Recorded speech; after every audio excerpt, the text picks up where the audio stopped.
Hello friends, welcome to my YouTube channel বংরাজা। আজকে তোমাদের জন্য আবার নতুন ভিডিও নিয়ে চলে এসেছি।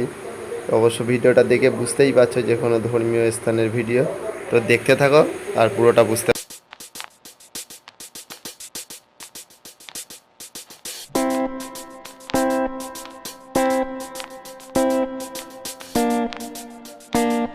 তো ফ্রেন্ডস, আমরা আজকে চলে এসেছি মহাপ্রভুর মাসির বাড়ি সংলগ্ন এলাকায়।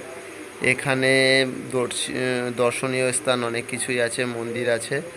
আর এখানে সবচাইতে যেটা দর্শনীয় স্থান সেটা হচ্ছে রাধাকুণ্ড। আর এই ভিতরে মন্দিরের একদম ক্যামেরা করা নিষিদ্ধ। আমি ওই ভিতরটা অনেক কষ্টে লুকিয়েই করলাম।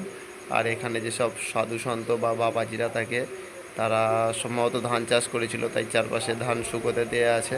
আর অনেক দিন পর একটা জিনিস দেখলাম, গ্রাম বাংলার ঐতিহ্য গোলা, যেটা দেখা যায় না গ্রামের দিকে। আর এখানে এসে ধানের গোলা দেখলাম। তোমরা যারা গ্রামের ছেলে তারা অবশ্যই জানবে এটা।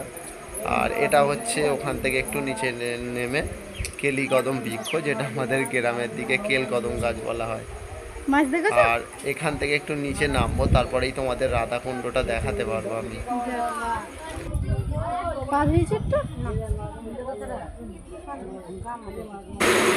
তোমরা দেখো আর বুঝতে পারো। আর ভিডিওটা যারা দেখছো এখনো লাইক কমেন্ট করছো না বা শেয়ার করছো না, ভাই অবশ্যই শেয়ার করো। এই হচ্ছে রাধাকুণ্ড, আমরা চলে এসেছি রাধাকুণ্ড। আর ম্যাডাম আগে আগে নামছে রাধাকুণ্ডতে। আর ও একটা বিস্কুটের প্যাকেট নিয়ে নিয়েছিল আগে, এই এখানে যে মাছগুলো আছে সেই মাছেদের খাওয়ানোর জন্য।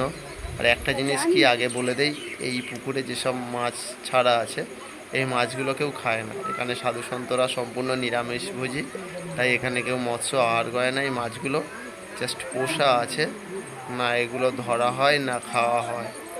ঠিক আছে, তোমরা দেখতে থাকো। আর এই বিস্কুট ফেলছে, আমার আশেপাশে যারা আছে তারা খাওয়া দিচ্ছে। দেখো কত বড় বড় মাছ, আরো মাজার দিকে আরো বড় বড় আছে।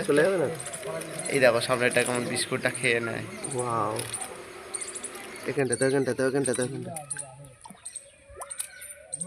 আসবে না, আরে আসে কি দেখি না। আসবে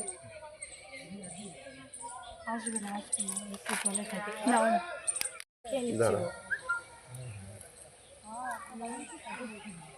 এখানে তোমরা না আসলে বুঝতে পারবে না যে কি পরিমাণে মাছ আছে আর কত বড় বড় মাছ আছে। ধারে তো ছোট ছোট কুচো মাছ, আর কিছুটা বড় মাছ মাঝে মাঝে আসছে। আরও মাঝের দিকে আমি যদি পারতাম তাহলে অবশ্যই তোমাদেরকে দেখাতাম। আর আজকে রাধাকুণ্ডের ভিডিও এখানেই স্টপ। নেক্সট ভিডিও আসছে শ্যামকুণ্ড আর গিরি গোবর্ধন। তো নেক্সট ভিডিওর জন্য সাবস্ক্রাইব করে